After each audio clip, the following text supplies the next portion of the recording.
Hey guys, this is GamerCal. Welcome back to Touhou, the Genius of Sapphiros. Last time we took out the goddesses of the Yogai Mountain, obviously, and Sanae had mixed feelings about it, but she didn't actually do anything for it, so it's okay. Now, the couple of bits you saw very briefly at the start here, I was actually getting one or two skills for Satori before doing anything else, and a couple of the characters I used of course leveled up and got new skills, so I kind of just instantly recorded that sort of thing for a few seconds so you could see what levels they were at, because I was doing that without stuff that way. So Yomu, the skill that she got was this one over here, which is just a very high powered column based attack. This is probably one of the attacks that would make the Devaloka stance usable, but I'm still gonna go Azura here because that's what I know. And then we had Byakuran got a healing spell, so yeah, Byakuran's got all sorts of weird things, like her heals have a lot of cooldown and they don't necessarily heal for too much, they heal for enough, but this one is really good if you're using a row based formation, but normally I don't see this one as too good. Dark Heal is the more useful of the two, even though it's on a slightly worse element, because Dark Heal actually is a column based heal, so that would be really good with the Poison Shield, for example. Light Heal is okay for the Poison Shield, because if you target the front character, then you'll heal the two central ones as well. But yeah, this I think is the weaker of the two heals, but obviously light and dark heals will gain power and add to their respective land elements, so bear that in mind. If you use Reimu, then you will probably not want to use dark heal. So there we go. I don't actually know if this party is going to be particularly good for this area, but this is the party I want to try and use. So, welcome to, Bravaga, I guess, the Heavenscape. I actually like this song quite a lot, but this area can go screw itself. Oh, this area is probably the second most annoying to actually navigate through in this game, I think. Yes, we have to go through here in order to get there, so we just need to do that real quick. Wait, why do you pass through here? But that's the name of the place, and yeah, of course you did. But yeah, totally the final place to go, right? And that was a thunderclap. Sanae doesn't like that, I guess. Yep. This is bad. Nope, it is definitely not. Poor Sanae, that's why you're not in the party this time. Yeah. Tenshi's gonna get it. Yes, that is exactly what we need to do. Get through this. Well, I don't know about that. This place is a bit more annoying than that. So, welcome back to the land of the giant feet, for one, and electric gates. So these gates you have to trigger the switches to bring down, but in triggering those switches you will end up having other gates open and close. So basically, trigger one switch, open one gate, close another gate. Kind of annoying. I honestly don't like this area that much. Oh wow, actually... Oh, that's annoying. Yomu's not in the middle of the formation. Ew. Okay, so I have Satori at the front here, partly because she has physical resistances, but mostly because she has the opportunity to learn a lot of skills in this place, actually. So, I haven't really talked to the enemies here, the Bentora, the UFOs. This will always be your first encounter in the first map, whenever you leave this place. So, these guys actually drop shards as well. Fire shard, water shard, and electric shard. So if you're looking for those, then you can fight one enemy here, leave the place, come back in, and you'll always fight this set of enemies again. Now, they know their respective elements of water, lightning, and fire, and they're weak to the opposite one. So that's something to bear in mind. They do, as you would probably expect, null, light, and dark. Pretty sure they're immune to most status effects as well.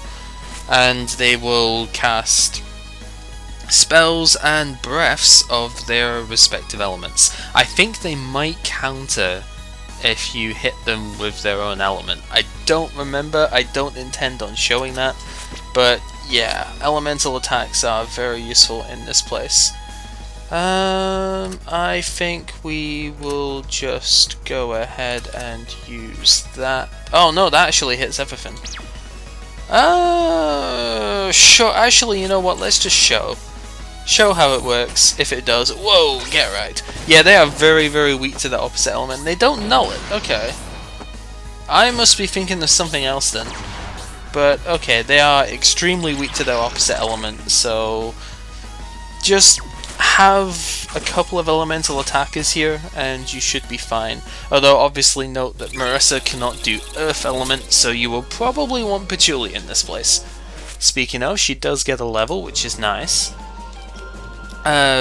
Yeah, so we need to just sort of work our way around these guys and come across a couple of annoying-ish enemies here. So the bird is a bird, and it is immune to both electric and earth. I think it's weak to water, but can't quite remember on that, so we're gonna have to see. In fact, you know what, we'll see with it right here. And of course plasmas are the next elemental level, so they are going to be weak to the opposite element, probably die in one hit to it. And the bird should be weak to stab, as most birds are, so I can gun it and it should be okay. Yeah, just see how much damage that crit did there. I've maxed out... they are water weak, nice. I've maxed out Patchouli's spirit magic tree now, so she has the ability to perform critical hits on her magic. Wow, that doesn't hit both. That's annoying. So yeah, that's something that she can do, and it's pretty cool. We'll just hit with everything here. That's a ton of damage coming out there. Nice. Yeah, Earth Javelin is more than fine. So I'm running Satori more or less as a elemental attacker here as well. So I could really run Chasers. And I probably should run Chasers, actually. I also did notice that I got area heal from the previous sites while we're using the last Moira formation, because I can heal everyone in one go. So in order to get this, I'll show the way you do it with other skills later, because there's a whole bunch of support skills that Satori gets that you need to do this for. But basically, the opponent needs to cast it on you, so you need to mind control them with charm or control on the turn that they're going to cast the attack. Super annoying, but that's what you gotta do. So yeah, what skills would I even ditch here? I mean, Power Rocket Slash is quite good because it's got the water power. Sunny Strike is quite nice. I don't really have anything that I want to remove, because I want to keep Rage 8. Oh, do I? Nah. I should have probably done this beforehand, but whatever. Tweaking stuff because I can. Yeah, let's just go with that then. And, yeah, we'll keep the extra bomb because Purgatory Impale is quite good. And we'll run a couple of chasers here. Mortar Break can go for the Fire Chaser and that for the Freeze Chaser, because I do still have AoE skills for these. And if I need an electric attack, then I can Element Bullet for that. So, here's a switch. It triggers a thing, and we can go up if we want. We need a gold key in order to get through here, and there's nothing up here, so do not worry too much about that. There's also nothing over there, so... we've already fought these guys, but they've got a decent chance of dropping shards, so we'll just go ahead and fight them again real quick. Because critical hit, 3,400 damage. Yeah, Patchouli's magic is really, really good. When you can start getting crits and stuff in. I feel like the critical hits are a little bit better to start with than the double cast, because Patchouli's double cast is a bit odd in stuff. Also, we still can't go that way yet, so we have to go here. But yeah, Patchouli's double cast only works when the element that she's using is favoured by the land. So whilst it will work later to great effect, I don't feel like it's the first thing that you should be getting. Naturally, all of these switches around here are meaning we are probably going to have to encounter a lot of enemies in order to get through, so don't expect this to be a particularly quick area to get through. Anyway, these grey towers over here are capable of inflicting instant death with a blood slash, so be careful about that. Oh wow, that did nothing. They are also not weak to fire like I thought they were. Maybe they're earth weak actually.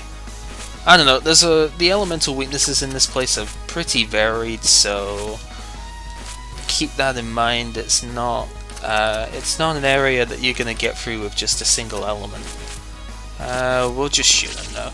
They're weak to stab, so at the very least that's good. Nitori is actually really good here because the stab weakness is nice, although do note they have pretty high defense.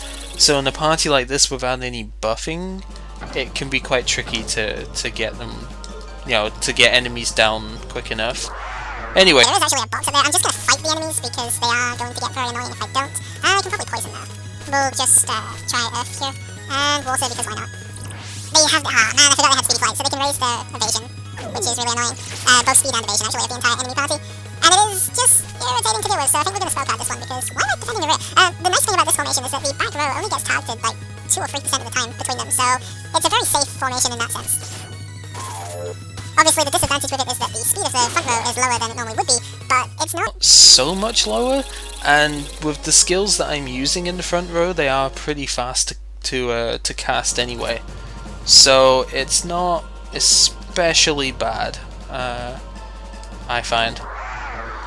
So this is probably one of the enemies I'm most worried about in the stage at the moment, the Tilatin, because they are a obvious upgrade to the bug enemies from before, which are capable of casting a rather nasty paralysis skill. They don't cast it as often as they used to because they have more skills to cast now, but they do still use it and it is still painful, so I would like not to get hit by it if possible. They are of course weak to electric, so it's a pretty good skill to use against them. And nobody got paralyzed. Wow. I guess our resistance is higher than it used to be, but I expected to get paralyzed there.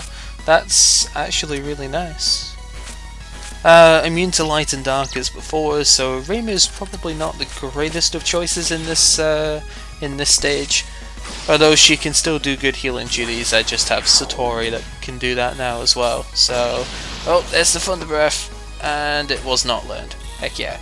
Satori actually has a shield to block magic, so she only blocked that because Alice was defending, but that's fine. Since there's a lot of electric attacks in this this particular stage, also this switch doesn't trigger the same thing here, so you can see we needed to hit that in order to get that going. Yeah, because there's a lot of electric attacks in this stage, Satori's Spectrum Mystery could actually defend the entire party in one go. There are way too many freaking feet here. Yeah, as much as I hate doing all the fights all the time with it, I feel like this is a stage that kind of necessitates that as a response. So, unfortunately, that's what we're going to have to do. Kinda wish I had Naruto break here, but oh well, I don't, so I guess we just chase him? Wait, what am I using Spring Wind? No, we'll Element Bullet for Water then. That speedy flight could get really annoying, especially if haha! Take that! Oh wow, they're lightning weak, okay. Yeah, I kinda forgot that. Oh, it would be nice if I could remember some of the stuff. So unfortunately, the physical attack down cancelled out the zero stance, so that sucks. That is something that is definitely a pain to deal with, but it's okay because we can just win this turn with stuff. Maybe I should put Naruto right back on the Tori then? It's always a tough call, really, to know exactly what you want to have on, but I think Naruto Break is actually better, which means I should probably change my growth tree stuff a little bit. Or not. No, because I'm still going to have Purgatory Impale for my fire attack. So... Blah, too many enemies going around this, I can't deal with all these enemies. Yeah, Naruto Break is pretty good, because if enemies are going to be electric weak, then I can hit AoE for this here. And if you heard stuff there, that was my bed being, you know, moved on, because that's kind of what I'm sitting on for stuff here. So yeah, bit of a weird sound probably if that actually did go through, but who cares, right? So, another Yokai Mountain Rock. This is the first stage where we actually get multiple cases of that. I think I did mention that before actually, but yeah, because this is basically next to Yokai Mountain, right? So Yokai Mountain Rocks are still available. The bug enemies that we've been fighting, the insects, are actually capable of dropping them as well. So, oh, I didn't actually realize I couldn't go through there. Anyway, we have an electric lizard, which is again water weak, and Pathos, which is invulnerable to melee attacks. Elemental melee will still hit it, but it's not possible to hit it with any melee based stuff. However, it is weak to all the core elements, and I think it's weak to light as well. So that is something you can use in your favor. And you know, let's just defend here, I think. Satori can go for Plasma Ball, and Condensed Bubble is pretty good, and will... Or do I want to actually... I think actually I'm going to Frost here, and go for the Freeze Chaser, so then I can hit everything with weakness. Yeah, they have Drain Touch as well, which I think Satori can learn, but it's not too important. Yeah, that's the nasty attack that these guys have. So 1,000,000 volts is a induction based move that either does 1 damage or like 90% of your HP. Also, Discharge is a move you can learn, but it's a physical attack, so I probably won't be using it. Yeah, Discharge is physical, take that, Pokemon. Also, Shock kind of stops you from moving half the time, which is super obnoxious. But yeah, 1,000,000 volts is annoying, but resistance from Sanae is usually enough to make it not do damage. So there is that.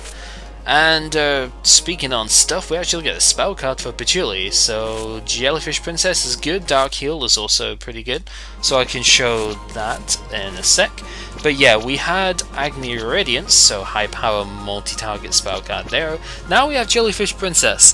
I struggle to find uses for these cards because usually I don't have space on Patchouli. If I could have like 15 skills on Patchouli, then I would be great with these.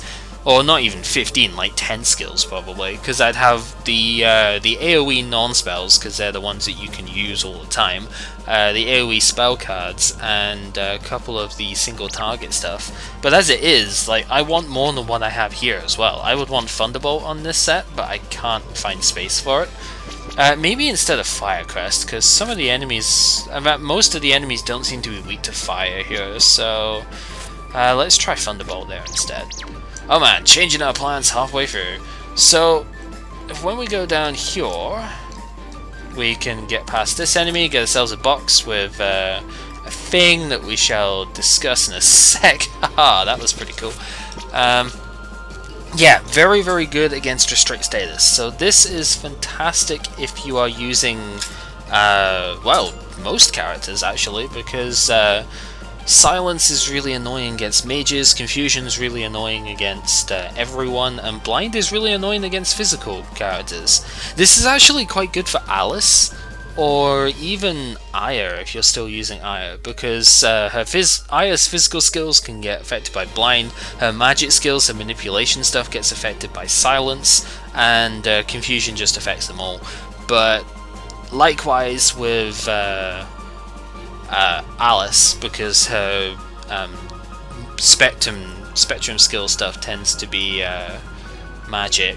Nitori is quite good with that as well, because her optics and stuff like Element Bullet are also magic based, I believe. So yeah, they can be affected by Silence. Anyway, triggering that switch closes that part off, but opens up this bit, which I don't actually remember what the purpose of that was, because it seemed as if we could just go where we wanted anyways, so I don't know. Also, I got myself right stuck here. You know what, I'm just gonna run from this, I think. I'm gonna run from this one, even though that GoS actually drops an item that I want. I've done a lot of fights already with this, and I'm gonna have to do one here. I would rather do one that has the birds here, I think. So this time I'm actually going to Spectrum Mystery defend electric because the birds do have Thunder Breath and they are likely to use it, so we're just going to defend against electric here. Oh, the swoop is annoying. Oh man, that's going to kill my freaking damage output this time. Ah, screw you, bird. Well, that's okay because I can still do some damage here. The Pathos won't be affected by this attack, but it will still affect the other enemies. So we're just going to do the same thing as last turn, I think here. Just go with the Chaser. Everything else gets hit. It's pretty good. Wind Breath is annoying. I think it inflicts daze. I don't remember, but yeah, it's an irritating attack to deal with. Oh, if that bird hadn't stopped me, we might well have killed that a turn earlier, but whatever. So yeah, I don't remember what the point of triggering that switch is. That actually confuses me a little bit now. What was the point of triggering that? Because that closes the door up there too. Why would you ever trigger this switch? I feel like something just isn't working quite right in this room because I don't understand what the purpose of that switch is now. Also, this will be a great fight for the Devil Locust dance, but I don't have that, so whatever. I'm just going to Whistle Legion this turn, I think, because this looks like it could get kind of scary, and yeah, I kind of don't want that. So yeah, we'll defend everyone with that because this is going to hurt a lot. That Blood Slash can instant kill, so you don't want to have that against you. And nobody actually died that turn. Huh. Well, that's okay because we have a 0 stance now, so it's all that matters. We just a 0 there, and everything should go down kind of easily. You are looking kind of okay, so that's fine. We'll take that out with that attack. Not really the most insightful stuff over here, I do apologise, but hey, sometimes that's all you can really say with it, you know. Also, instant death kind of happens. Wasn't anticipating the instant death there, but it's fine. That is the effect of Dance of Shadows, so also a lot of power up there. It's quite nice. Oh, why did I do that? Oh, well, at least we have a new enemy to discuss here. So, the Sylph, it's a weird enemy. It's sword-based, as much as you would not think so. It has a skill called Accelerate, which I think gives it added evasion, which is already quite high in evasion as it is. It's added evasion and it gives it the ability to attack twice per turn. It's actually really obnoxious that way. I don't remember if you can poison it or not, but we're gonna try. It's probably Earth weak. Don't think it's one of those weird enemies that's lightning weak, so it does have powerful lightning skills though. Yeah, it's Earth weak. Okay, it's also stab weak, which is quite nice. Yeah, but it hurts quite a lot, and it regens every turn as well, so you do need to be a bit careful about that. Yeah, we're still going to just defend the front row. I guess I will area heal. If I heal Yomu, I heal the entire party, which is quite nice. And Element Bullet for Earth here for next turn. Gale Sword is another move it can use, which is really strong. AoE physical, which Satori actually learned. Kinda nice. It seems to be weak to all the physical elements as well, so if you do manage to hit it, then you hit it quite hard. But obviously, hitting it can be quite a challenge when it has acceleration going. Now you can see, like, most of my stuff was missing, so even Yomu and her high accuracy. So do be careful of Accelerate, it's quite nasty. You might want to have, what's the move called? Zero Fighter, I think it's called, on Nitori, so that she can attack high accuracy wise. That could be a thing. Yeah, I really don't understand this room. This room just doesn't make sense. Anyway, we got a fire crystal here, so we saw a couple of things, also a silver chest. Saw a couple of things that needed crystals in the previous part, and this is where we're going to start getting them. So that's good. Also, the gold key that we needed right back at the start. We couldn't really go in any other direction, so that's, you know, it's nice that we were able to just pick up the key by going along this path. I think there's a different enemy in that room, but I'm not gonna go ahead and look for it because we'll see it later anyway, so that's fine. I get myself caught in the encounters. I think, given the length on stuff here, I think basically what I'm going to do is I'm going to make it back to the start of the dungeon, and since that's where we've got to go anyway, and call it a part at that. Because by then we'll basically have done a reasonable portion of this, and I think we would be able to just cover the, oh, there's the Thunder Breath, ouch! We'll be able to cover the rest of it next time, so, yep. Oh, good shot, that critical hit there. Oh, it's on Alice, kinda hurts. Should have probably had some resistance to that, but whatever, we'll just use a bomb here, and we should be in pretty good shape to just win this. And there we go. Ooh, some material too. What did they give again? I don't remember. Oh, it's steel. Okay, that's good. Steel is always nice to have because steel is the one thing that every character needs. So, very, very nice to have some of that. How many fights have we done in this part? Like 12 or something? So a lot of battles done in this part. Actually, I'm going to defend electric this turn because Thunder Breath is a thing. And we'll just do the water chaser thing here, I think. We'll just use frost and multi-target all the stuff. Also, shock doesn't block you using magic, I think. So that's always a thing to watch. What does Nash reduce again? I think it reduces defenses. I don't think it cuts your attack down. No, it doesn't. Yeah, defense and evasion down. That's not so bad. These guys can get auto battle from here, I think. I do still have Earth as my element on Satori because she's still using her tier 2 eye. That's something I will change later, but just now it's not really proving too big of a problem. But yeah, this is where we're going to go next time, but I do want to heal, so that's what we're going to do. So, this has been Gamer playing Touhou, the Genius of Pathos, and next time we go through the Golden Door in Bava and yeah, mispronounce everything all the time because I can. But also, we will go ahead and finish off the place and try and find the Adamantite Nori Halcom. Or a Calcum even. I know roughly where they are, but again, it's probably going to be something I'll miss one of them. I don't even know if you can get them both in this stage yet, for reasons. Anyway, enough of that. See you guys next time.